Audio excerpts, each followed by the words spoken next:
संतप्त मानस शांत हूँ, जिनके गुणों के गान में बेवर्धमान महान जिन विचरे हमारे ध्यान में। ये 3 दिन का उत्सव है, अच्छा है। सभी अतिथियों को सुना और सबने अपनी भावनाएं प्रकट की। इस 3 दिन तक समाधि का सार, इस विषय पर मैं अपना विषय चलाऊंगा। मेरी एक कविता है, किताब है, आपके पास होगी, समाधि का सार, इस पे चलाऊंगा।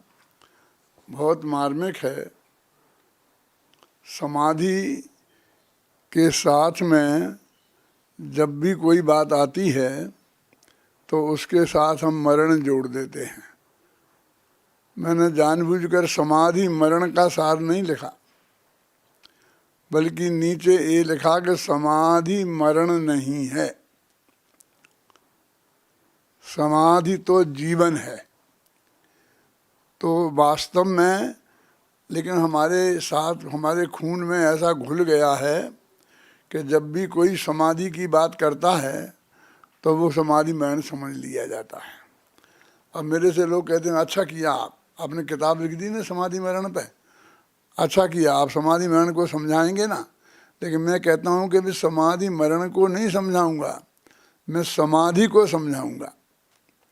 माने वो कहे हाँ वो तो ठीक है समाधि मरण, माने मैं स्पष्ट करके खोलता हूँ तब भी लोगों का ध्यान उधर ही जाता है। देखो, जिसका जीवन समाधिमय होगा उसका मरण भी समाधिमय होगा। जीवन तो हमारा 60, 70, 80, 90 वर्ष का होता है और मरण तो एक समय की क्रिया का नाम है। अब एक समय का मरण हम संभालना है, वो सारा जीवन नहीं संभालना है। जीवन को ऐसे ही बिताना है और मरण को संभालने की हम बात कहते हैं। भाई साहब, आप अपना जीवन को संभालिए, मरण अपने आप समझ जाएगा। मंगलाचरण पढ़ो भैया। हाँ, मैं 3 दिन में पूरा करूँगा। 34 छंद हैं, तो आज मैंने 12 छंद पर बोलने का संकल्प किया है। देखो कितने बोल पाता हूँ। आपको स्क्रीन पर दिख रहा है, आप मेरे साथ बोलें। पंच परम परमेष्टि को नम करो बारंबार, प्रस्तुत है आनंदमय यह समाधि का सार। सहज समाना स्वयं में ही समाधि की लब्धि, सहजानंद स्वरूप यह जीवन की उपलब्धि। जीवन होए समाधिमय है जीवन का सार, मरण समय में भी रहे इसका ही आधार। देखो, मंगलाचरण में बस एक पंक्ति में पंच परमेष्टि को याद किया गया है, उन्हें नमस्कार किया गया है, और दूसरी पंक्ति में समाधि का सार समझाने की कोशिश की प्रतिज्ञा की गई थी। समय सार में भी जो मंगलाचरण है वो एक पंक्ति का ही है।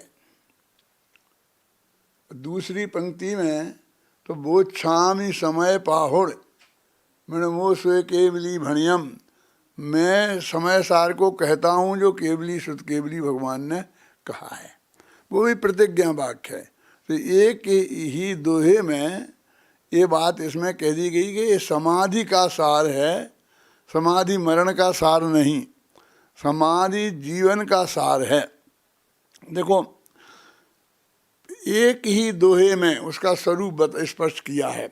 स्वयं समाना स्वयं में, सहज समाना स्वयं में, अपने में समा जाना, इसका नाम है समाधि। और वो भी विदाउट टेंशन, सहज भाव से, एकदम वही बहुत प्रयत्न पूर्वक कुछ करना है ऐसा नहीं है। सहज समाना स्वयं में, यह समाधि का सार है। समाधि का सार इतना है, एक पंक्ति में ही, आधी पंक्ति में ही स्पष्ट हो गया कि स्वयं सहज समाना स्वयं में, सहज समाना स्वयं, सब सा अक्षर से शुरू होते हैं, अनुप्रास भी है, हैं, बहुत सरल भाषा में है। सहज समाना स्वयं में ही समाधि की लब्धि, सहजानंद स्वरूप यह जीवन की उपलब्धि। ये सहज आनंद स्वरूप है, ये समाधि कोई दुख रूप नहीं है। आज हम समाधि को समाधि मरण समझते हैं और मरण को बहुत दुख रूप मानते हैं। पुराने ज़माने में हमारे विद्वानों ने इस पवित्र भावना से कि ये समाधि को कष्टमय लोग नहीं समझें और होए थोड़ा बहुत कष्ट तो भी उसे सहज भाव से स्वीकार करें, इसके लिए बहुत बढ़िया बढ़िया कविताओं में बात प्रस्तुत की है, और जो हम समाधि के समय में पढ़ते हैं, जिसमें तो तेरे को कौन दुख है मृत्यु महोत्सव भारी। हमारे पांडवों को लोहे से गोले में पहना दिए थे गहने, गरम गरम, वे जल गए थे। गज कुमार मुनि के माथे पर सगड़ी रख दी थी, सुकौशल मुनि को शेरनी भग गई थी, सुकुमार को श्यालनी भग गई थी। ऐसी कितनी 2500 उदाहरण दे देकर उनने कहा कि वो कितना कितना दुख था उनको, और उनने वो बर्दाश्त किया। तुम्हें कौन सा दुख है उसके सामने, यानी दुख भोगने के लिए उसके मानस को तैयार किया। और हमको वो बहुत अच्छा लगा, तो हमने उन कविताओं को मंदिरों में लिखवा दिया। फिर दूसरे सेठ जी आए तो उन्होंने उनके चित्र बनवा दिए और सब जगह मंदिरों में वो चित्र लगवा दिए। फिर गांव गांव में गाए जाने लग गए, कैसेट बन गए, जगह जगह जहाँ वो बातें होने लग गई।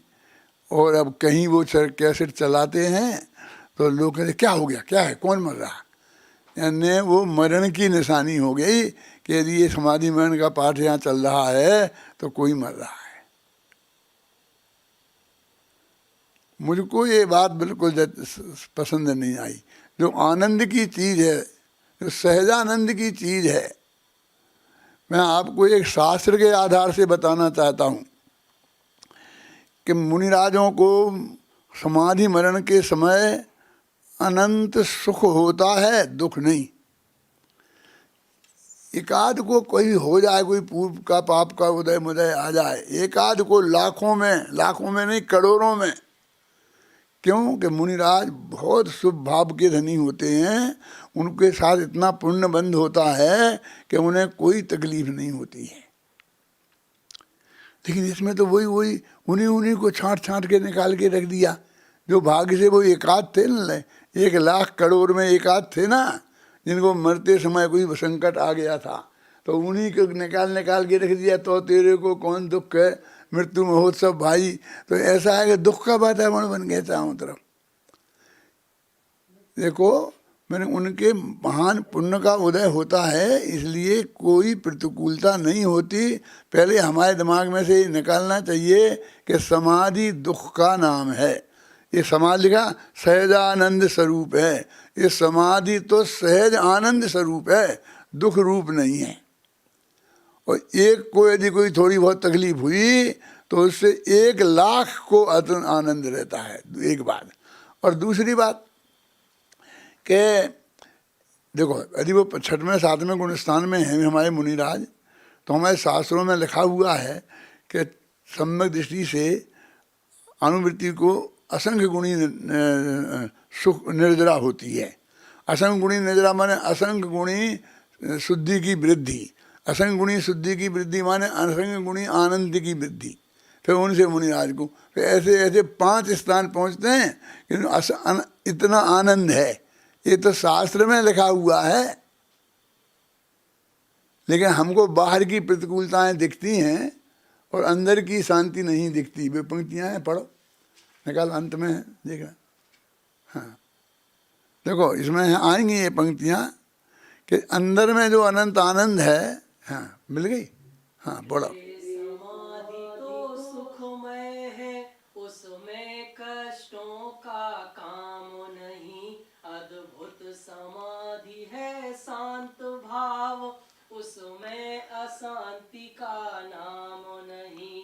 कष्टों की कारा दिखे हमें, अंतर की शांति नहीं दिखती। हम बातें बड़ी बड़ी करते, अंतर की भ्रांति नहीं मिटती। देखो क्या है, कोई भी समाधि ले रहा है तो शरीर जब छूटता है तो कमज़ोर होता है, खाना पीना बंद होता है और थोड़ी बहुत तकलीफ तो होती ही है ना बाहर की। तो हमें बस वही वही दिखती है आह। लेकिन उसे अनंत शांति जो अंदर में है, जो मैंने अभी बताई ना कि समाधि में जो शांति है, असंख्य गुणी आनंद की वृद्धि होती है ना। तो अंतर की शांति नहीं दिखती और कष्टों की कारा हमें दिखे, कष्टों की कारा हमें दिखे, अंतर की शांति नहीं दिखती। आप समझे ना। और अंतर हम बातें बड़ी बड़ी करते और अंतर की भ्रांति नहीं मिटती। समाधि के बारे में, समाधि माने क्या है, प्रवचन सार को मंगलाचरण में 5 गाथाएं लिखने के बाद तत्काल आचार्य कहते हैं कि अब मैं स्वयं में जाता हूँ, मैं समाधि में जाता हूँ। उपसम्मयामि सम्मम जत्तो निर्माण संपत्ति, मैं उपसम भाव को प्राप्त होता हूँ, मैं समभाव को प्राप्त होता हूँ। मैं अब अपने में जाता हूँ सीधे। मंगलाचरण करने के बाद अब मैं तुम्हें कुछ समझाऊंगा, ऐसा ऐसा कुछ नहीं कहा उन्होंने।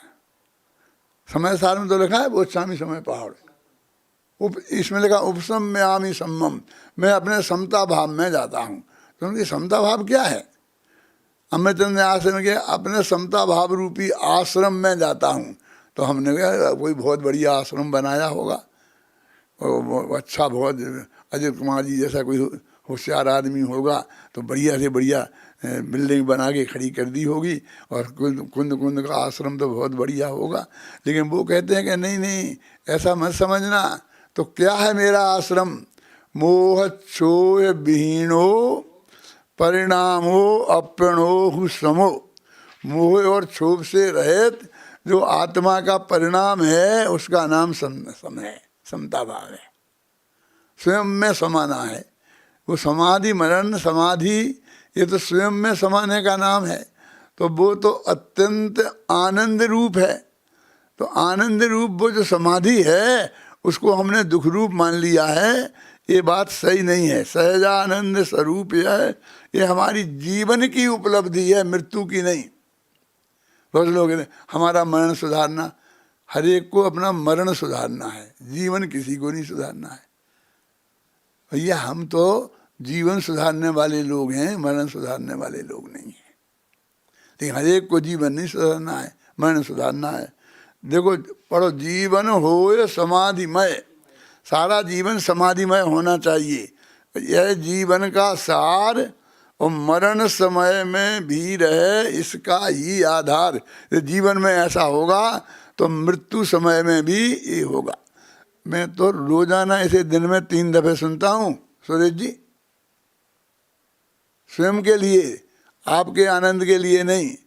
इसलिए अजित भाई ने कहा कि आप दादा 3 दिन, पहले 1 दिन का बोला था फिर 3 दिन बोल दिया। मैं कहा ठीक है, लेकिन मैं तो जो सोचता हूँ 24 घंटे वही आपको सुनाने वाला हूँ। और यहाँ वहाँ की गप्पें, यहाँ वहाँ की बातें मैं नहीं सुनाऊंगा। देखो पढ़ो भैया आगे चलो।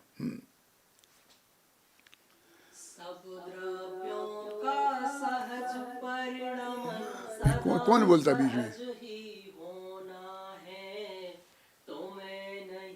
कुछ करना है, बस सहज जानते रहना है। जो कुछ भी होना अपने में, वह सहज भाव से होना है। उसमें भी तो फेर फार का कुछ विकल्प ना करना है। फेर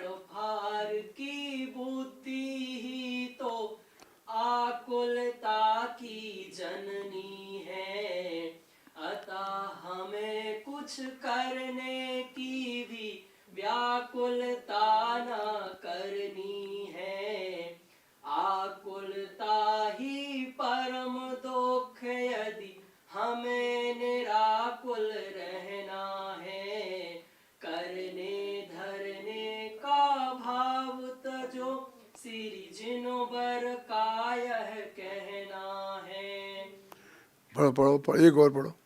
इस परम सत्य की सहज स्वीकृति सचमुच सहज समाधि है, जिसमें आधि व्याधि नहीं है और न कोई उपाधि है। ऐसी श्रद्धा ज्ञान पूर्वक शांत निराकुल जीवन की सहज सरल सुखमय परिणति अद्भुत परम समाधि है। देखो समाधि चौथा निकाल, कौन है, कौन कर रहा है ये? चौथा छंद निकालो।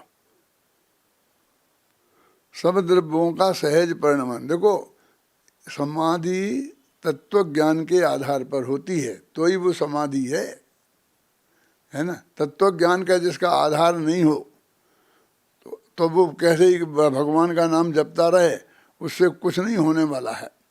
सब द्रव्यों का सहज परिणमन सदा सहज ही होना है। सर्वज्ञ भगवान की वाणी में ये आया है कि सभी द्रव्य निरंतर परिणमन उनका स्वभाव है और वो सहज होता है, किसी को कुछ करने की जरूरत नहीं है। ये जैन दर्शन का कर्तावाद है। ईश्वर जगत का कर्ता नहीं है, अकेला इतना ही नहीं है बल्कि कोई किसी का कर्ता नहीं है, और सब द्रव्य का परिणमन स्वभाव है, तो वो निरंतर सहज भाव से निरंतर होता रहता है। मेरी एक सहजता वाली कविता भी है, क्योंकि इसमें भी बहुत सहजता की बात आएगी, लेकिन मुझे मन में नहीं भरा तो फिर मैंने अलग से भी लिखी है ना। तुम्हें नहीं कुछ करना है, बस सहज जानते रहना है। बस ये समाधि मन का सार ये है कि तुम्हें उसमें करना कुछ नहीं है। लोग साहब हम समाधि के लिए क्या करें क्या करें, मैं कहते करना नहीं है। जैन धर्म नहीं करने का नाम है। ये करने के विकल्प आज तक बहुत किया तुमने, तो कहते फिर ऐसा कैसे होगा, तो चाहिए ना तुम्हें काम, तो बस सहज जानते रहना है। सहज जानना आत्मा का काम है, आत्मा का स्वभाव है, आत्मा का स्वरूप है। तो तुम बस जानो कि जाने तो इतना काम तो करें कि भाई तुम फिर मरे, क्योंकि तुम्हें करना है कि तुम्हें नहीं कुछ करना है, बस सहज जानते रहना है। वो जानना तो सहज हो ही रहा है, तुम्हें उसमें कुछ करना नहीं है। वो मेरी दूसरी कविता है ना, उसमें पढ़ा सो स्वयं को जानो, पढ़ो 2-4 पंक्तियां वो।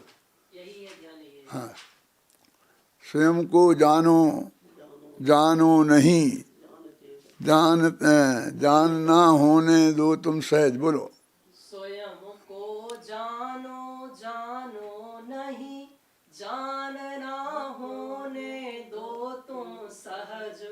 जानने का तनाव मत करो, जानते रहो निरंतर सहज।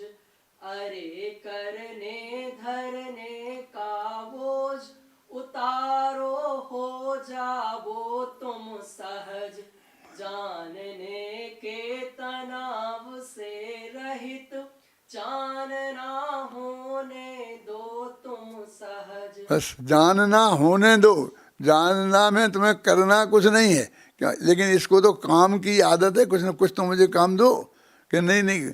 बस वो जो सहज जानना हो रहा है उसमें तुम डिस्टर्ब नहीं करो। जो कुछ भी होना है वो अपने में सहज भाव से ही होना है, और उसमें कुछ फेर फार का विकल्प भी तुम्हें नहीं करना है। बोलो तुम तो कहते हो हमें करने का काम बताओ। ये समाधि का स्वरूप है।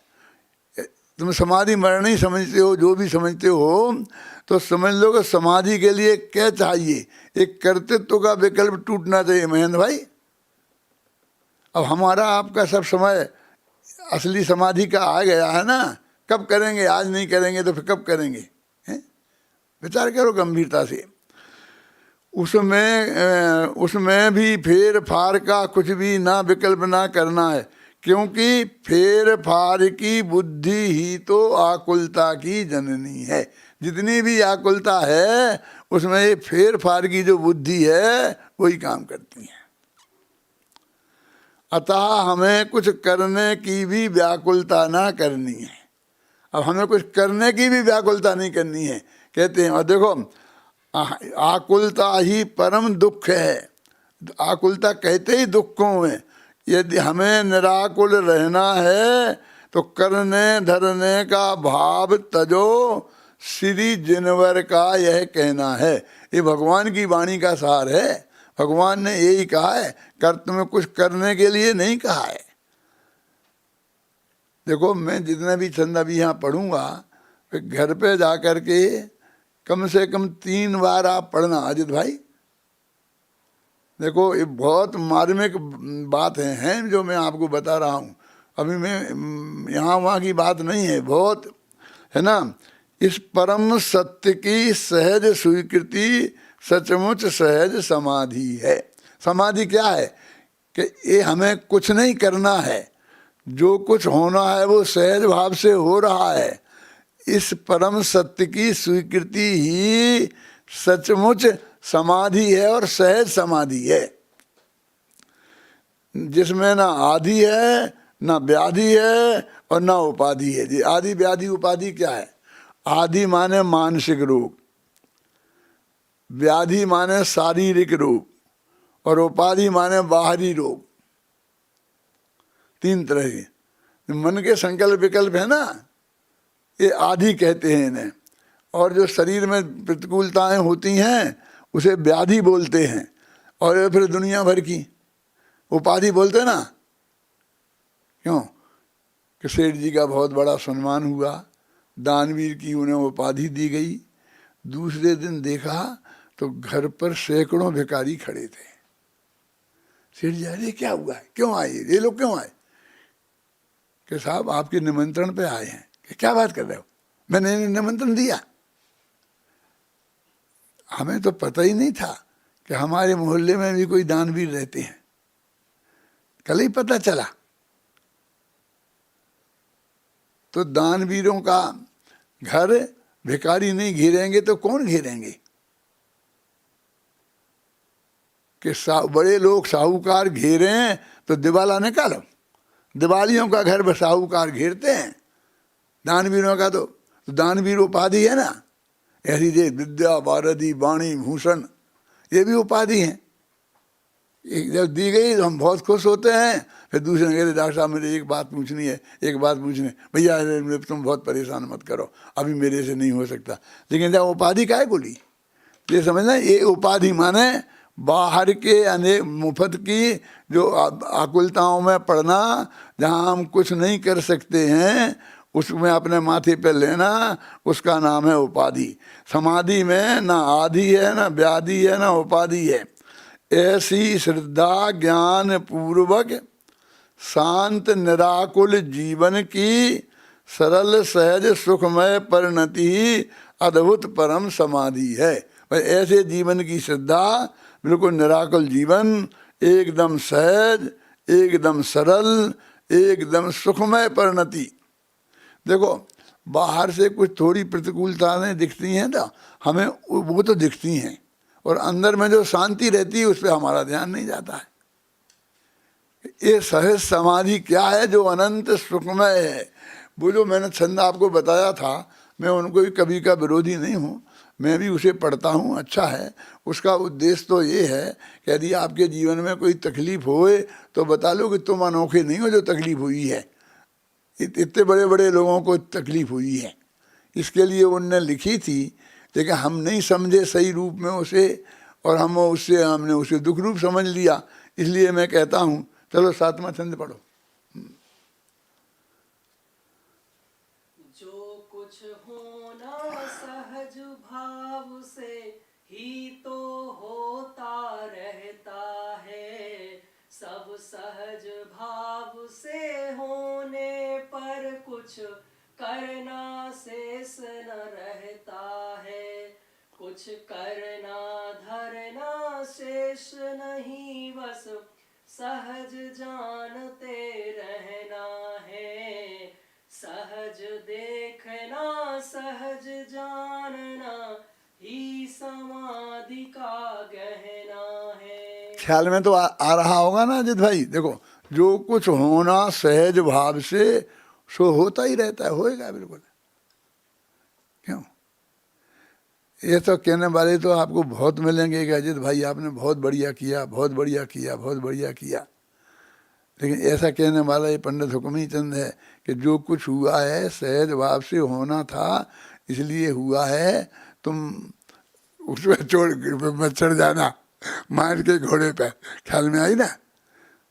जो कुछ होना सहज भाव से हो तो होता ही रहता है। सब सहज भाव से होने पर फिर कुछ करना शेष ना रहता है।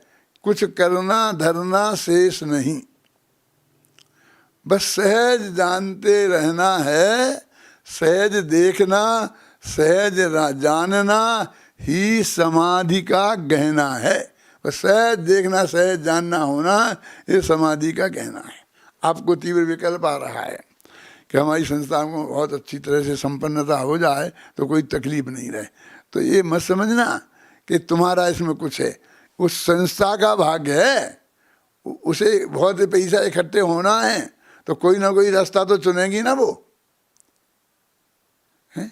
कोई ना कोई रास्ता तो चुनेगी। तो उन्हें तुम दिखे तो तुम्हें चुन लिया। मतलब तुम्हारे करने से कुछ होगा इस जोम में मत रहना। जो होना है वो सब सहज भाव से होना है। इस बात को कहने वाला तुम्हें कोई दूसरा नहीं मिलेगा। शांति अपने जो है अशोक शांति साहू, शांति प्रसाद जी साहू अपने उसमें आए थे शिविर में प्रांतिजकी में। फिर वहाँ से सोनगढ़ गए गुरुदेव के पास। तो गुरुदेव के पास गए तो उन्होंने और दुनिया भर की बातें सबसे कहते थे, गुरुदेव से कहीं।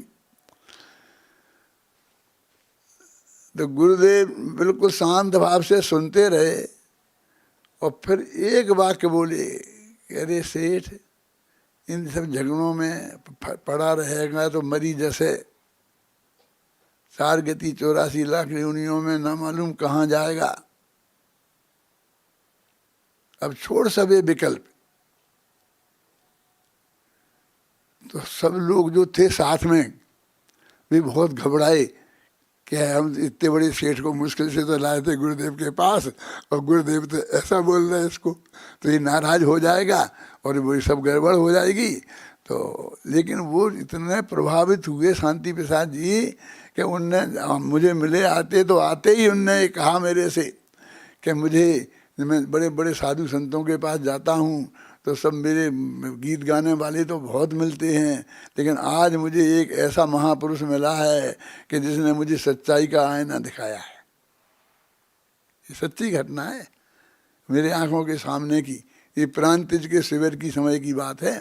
प्रांतिज का शिविर माने जिस साल से महाविद्यालय खुला था, माने सन 67 77 समझे ना, 1977 में प्रांतिज में शिविर था। वहीं अपना महाविद्यालय खुला था और उसमें ही साहू जी आए थे। ख्याल में आए ना? और वहाँ से वे सोनगढ़ गए थे।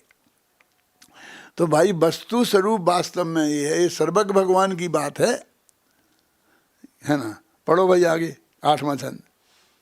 सहज समाधि शांत भाव है, सहजानंद निराकुल है। व्याकुलता कालेस नहीं ना, व्याकुल है ना आकुल है। परम निराकुल परम शांत है, यह समाधि संजीवन है। अरे मरण की बात करो मत, यह समाधि तो जीवन। मरने की बात क्यों करते हो? ये समाधि तो हमारा जीवन है। एकदम साम्य भाव से देखो लिखा ना, कहाँ सहज समाधि शांत भाव, शांत भाव से और सहजानंद, आनंद में निराकुल दशा का नाम, जिसमें व्याकुलता का लेश भी नहीं है। ना व्याकुलता है ना आकुलता है। परम निराकुल परम शांत, यह समाधि संजीवन है। संजीवन बूटी होती है ना, ये हमारे आत्मा के लिए समाधि संजीवन है। और अरे मरण की बात करो मत, यह समाधि तो जीवन है। तुम समाधि के साथ में मरण की बात कहाँ क्यों लाते हो? समाधि जीवन, हमारा जीवन समाधिमय होना चाहिए। और जीवन समाधिमय होगा तो मरण तो समाधिमय होने ही वाला है गारंटी से। इसलिए कहते हैं अपने जीवन को समाधिमय बनाओ। पढ़ो, नौवां पढ़ो चंद। यह समाधि तो जीवन है, जीवन की गौरव गरिमा है। साम भाव की जननी है, इसकी तो अद्भुत महिमा है। अरे समाधि मरण नहीं है, रे समाधि तो जीवन है। सहज समाधि मोह क्षोभ से रहित परिणमन ही तो है। सहज समाधि मोह क्षोभ से रहित प्रणमन ही तो है। कुंद कुंद का है, छठवीं गाथा प्रवचन सार की सातवीं गाथा। उसमें लिखा है देखो, मोह क्षोभ से रहित आत्मा के परिणाम को ही समता भाव कहते हैं, धर्म कहते हैं। एकदम मोह माने दर्शन, मोह माने मिथ्यात्व, और क्षोभ माने राग द्वेष परिणाम। मोह माने मिथ्यात्व, राग द्वेष से रहित परिणाम, यही वास्तव में सहज समाधि है। इसलिए कहते समाधि मरण नहीं, समाधि तो जीवन है। हाँ पढ़ो, आगे पढ़ो, 10वां पढ़ो। मोह, हाँ, मोह क्षोभ से रहित भाव ही समता है, संजीवन है। एकमात्र वस वीतरागता ही समाधि का जीवन है। वीतरागता परम धर्म है, अरे अनंत सुखदाई है।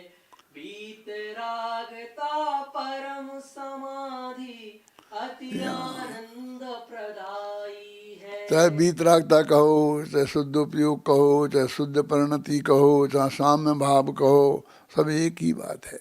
बस यही समाधि है। समाधि को जीवन और मरण दोनों से मत जोड़ो, क्योंकि किसी के साथ किसी का विशेषण नहीं है। जय वीर सागर, समाधि अपने आप में महान चीज है। हम मरण का विशेषण बना देते हैं, हम जीवन का विशेषण बना देते हैं, समझ में ना। ये सहज समाधि हमारे ख्याल में आना चाहिए। देखो पढ़ो 11वां 12वां 2 छंद और पढ़ो। निज आत्म में जमुना रमुना, जिसमें आधीन व्याधि है। सब कुछ सहज सहज ही जीवन, सचमुच सहज समाधि है। सारा जीवन हो समाधिमय, सहज भाव से समता हो। पर द्रव्यों पर भावों में ना अपनापन ना ममता हो। हाँ, कर्तापन का बोझा ना हो, चाहे न भोक्तापन की हो। साम भाव हो, सहज भाव हो, समता भाव सहज ही हो। अरे देह का परिवर्तन हो, सहज भाव से एक पल में। उसे समाधि मरण कहते हैं, जीवन के अंतिम क्षण में। देखो 4 चीजें हैं इसमें, ध्यान से आप ध्यान देना।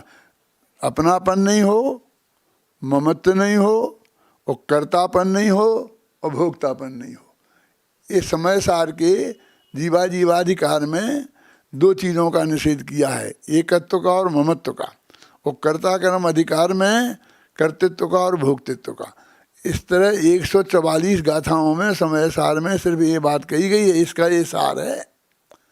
देखो पढ़ना, सारा जीवन समाधिमय हो, और पर द्रव्यों में और प्रभावों में ना अपनापन हो, ना ममता हो। ये पंक्ति को 11वीं की पंक्ति को बोलना अंत में, और 12वीं की पहली। पर द्रव्यों अपनापन ना ममता हो, करतापन का बोझा ना हो, चाहन भोक्तापन की हो। साम्य भाव हो, साम भाव हो, सहज भाव हो, समता भाव सहज ही हो। अरे देह का परिवर्तन हो, सहज भाव से एक पल में, उसे समाधि मरण कहते हैं, जीवन के अंतिम क्षण में। देखो भाई, ये 12 छंद मैंने आपको पढ़ाए हैं और इनका सार भी बताया है।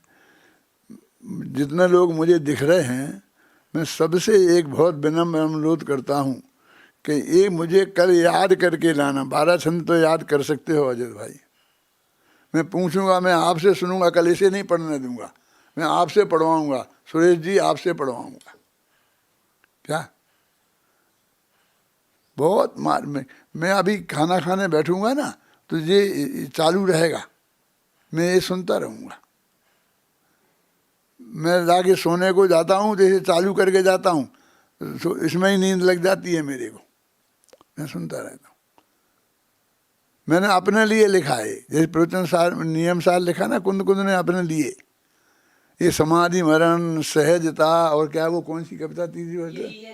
यही है ध्यान, यही है योग, न बदलना, क्या है जो 5-7 कविताएं हैं, ये मैंने अपने लिए लिखी हैं और रोजाना सुनता हूँ। ये सब उसमें डाल दिए, आपके फ़ोन में होंगी सब। ये क्रिम से बनवा कर अच्छे, वो अपना गाया के कौन, क्या नाम, गौरव सोगानी से गवा कर उनकी पत्नी ने उनने गाई हैं और ये सब को डाल दी हैं सब। अभी ना तुम्हें बोलना है ना कुछ करना है, बस इतना बटन दबाना है सुरेश जी। और दो तुम खाते वक्त पीते वक्त का समय नहीं मिलता है, समय का सवाल नहीं है, ये याद हो जाएंगी महेंद्र भाई। आप सबको मैं बहुत आवश्यक समझता हूँ, इसलिए मैं अत्यंत वात्सल्य भाव से ये बात कह रहा हूँ। मैं कोई प्रवचन नहीं कर रहा हूँ और ना मेरे को अभी इतना तीव्र भाव रहा है प्रवचन वचन करने का, लेकिन आप जो बात कहते हैं तो अपनी बात जो मैं सोचता रहता हूँ वो आपसे कह दूँ, इसलिए मैं हाँ करता हूँ। और मुझे कुछ दुनिया से मतलब नहीं है, क्योंकि मेरी तो बहुत पक्की श्रद्धा हो गई है, जो कुछ हो रहा है वो अत्यंत सहज भाव से हो रहा है, पहले से ही सब नक्की है। भगवान महावीर के ज्ञान में, आदिनाथ के ज्ञान में सब कुछ झलका था, उसमें रंच मात्र भी कोई फेरफार संभव नहीं है। ये फेरफार करने की बुद्धि अज्ञान है, एक अच्छी तरह समझ लेना। विपुल, तेरे से तो सुनूंगा ही सुनूंगा। ऑफिस मत जाना आज संडे थोड़ी है, नहीं जाना। और पहले ये याद करना, तेरे से तो मैं फ़ोन करके पूछ के सुनूंगा। ये विपुल अपना मोटानी जी का लड़का है, आप जानते हैं ना, कांति भाई मोटानी मेरे बहुत अच्छे मित्रों में से थे। और अभी ये जो वो रोग कांति भाई का इसको लग गया है, रोज़ाना 2 दफ़े से हमारे घर में फ़ोन आता है, सुबह शाम हर प्रवचन सुनता है, हर चर्चा करता है।